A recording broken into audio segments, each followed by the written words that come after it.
सद्गुरु देवाय नमः। जय श्री गणपति देवाय नमः। ओम नमः शिवाय। रुद्र संहिता युद्ध खंड 39वां अध्याय। सनत कुमार जी बोले, काली से ऐसा सुन शिव जी स्वयं अपने गणों के साथ युद्ध करने के लिए निकल पड़े। वृषभ पर भी चढ़े महेश्वर युद्ध भूमि में जाकर खड़े हुए तो उनको देखकर शंखचूड़ ने रथ से उतरकर सिर झुका उन्हें प्रणाम किया तथा बाद में रथ पर चढ़कर युद्ध करने लगा। 100 वर्ष तक उसने शिवजी से युद्ध किया, मेघों के समान अपार वर्षा की। शंखचूड़ ने बड़े ही दारुण बाण चलाए पर शिवजी ने उन सबको काट दिया। पश्चात महाशिवजी ने अति कुपित होकर उसके अंगों में शस्त्रों का प्रहार किया।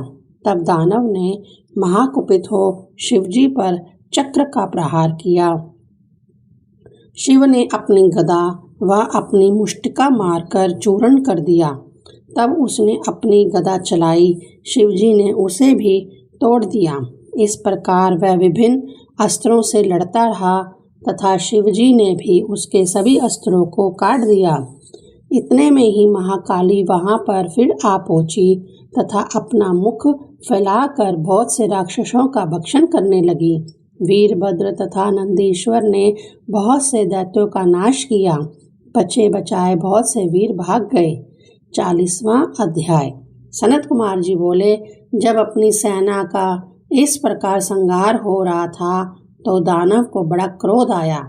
उसने मेघवत बाण बरसाए, फिर अदृश्य हो अपनी माया का भय दिखाने लगा, जिसे देवताओं में से कोई ना समझ सका।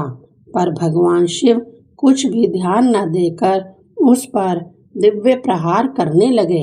इससे उसी क्षण उसकी माया नष्ट हो गई। तब महाबली शिव ने वह त्रिशूल उठा लिया जिसका सहन करना तेजस्वियों के लिए भी कठिन था। परंतु उसी समय आकाशवाणी हुई, हे महेश्वर, अभी इस त्रिशूल को क्यों चलाते हो? आप वेद मर्यादा नष्ट ना करें। जब तक इसके पास विष्णु का उत्तम कवच तथा प्रतिव्रता स्त्री है तब तक ना इसके पास जरा आएगी न मृत्यु। इस पर शिवजी ने अपना त्रिशूल वहीं रोके रखा। शिवजी की इच्छा से उसी समय विष्णु जी वहां आ गए तथा ब्राह्मण का वेश बना शंखचूड़ से भिक्षा मांगी। शंखचूड़ ने पूछा, क्या चाहिए?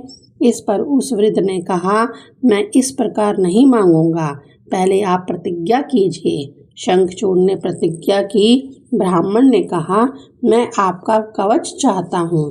दानवराज ने प्राणों से भी प्यारा कवच ब्राह्मण को दे दिया। हरि ने माया से शंखचूड़ का कवच ले लिया। फिर उसी रूप से वह तुलसी के पास पहुँचे।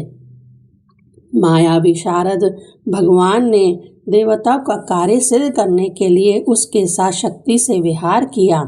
फिर तो शिवजी को अवसर मिला।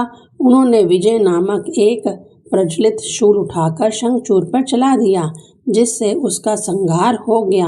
आकाश में दुदुम्बी बजने लगी, गंधर्व गाने और अप्सराएं नृत्य करने लगी।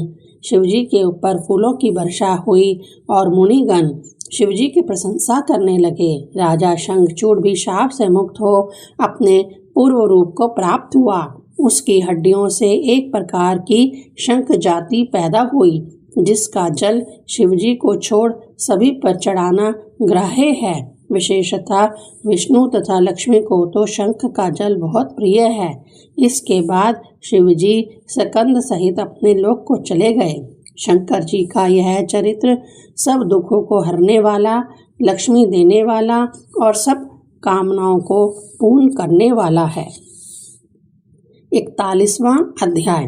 व्यास जी बोले, हे मुनि श्रेष्ठ, विष्णु जी ने तुलसी जी में अपनी शक्ति का आधान कैसे किया? कृपा करके विस्तार से कहिए। सनत कुमार जी बोले, देवताओं का कार्य सिद्ध करने के लिए भगवान ने शंखचूड़ का रूप धारण करके तुलसी के साथ रमण किया था।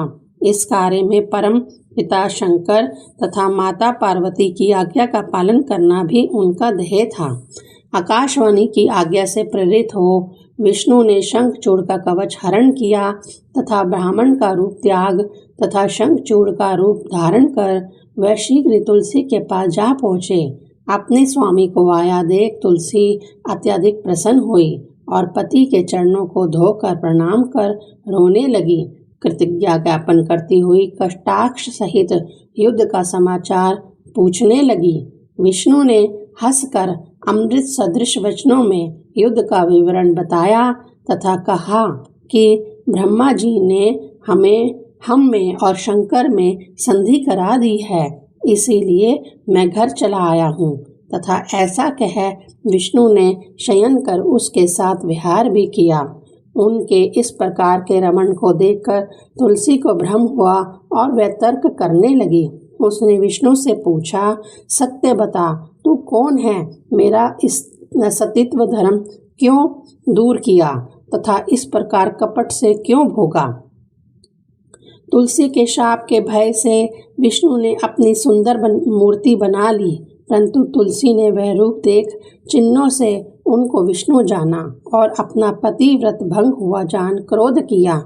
तुलसी ने कहा, हे विष्णु, तुम में दया नहीं है, तुम्हारा मन पाषाण के समान है। तुमने मेरे सतीत्व धर्म को भंग कर मेरे स्वामी का वध कराया है। तुम बड़े कर्महीन भी हो, अतएव मैं तुम्हें शाप देती हूँ कि तुम पत्थर हो जाओ। तुम्हें तो दया सागर कहना व्यर्थ है। ऐसा कहकर विलाप करने लगी। उसको विलाप करते देख भगवान विष्णु ने शिव का सिमरन किया। शंकर जी शीघ्र वहां प्रकट हो गए।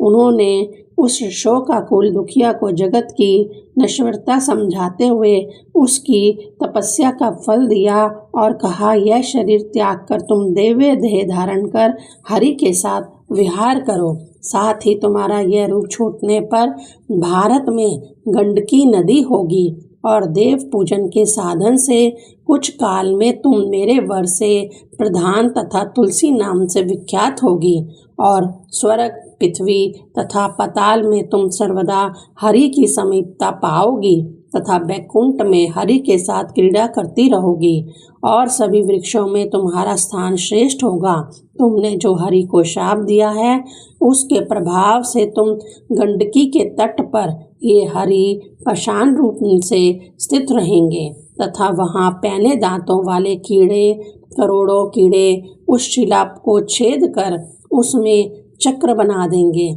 और उसका नाम शालिग्राम होगा। इस प्रकार समझा शिवजी अंतर्ध्यान हो गए। तुलसी ने भी प्रसन्न हो उस शरीर को त्याग किया तथा दिव्य देह को पाया। कमलापति उसके साथ बैकुंठ गए तथा वह गंडकी नदी हो बह निकली। विष्णु उसके तट के पत्थर हो गए।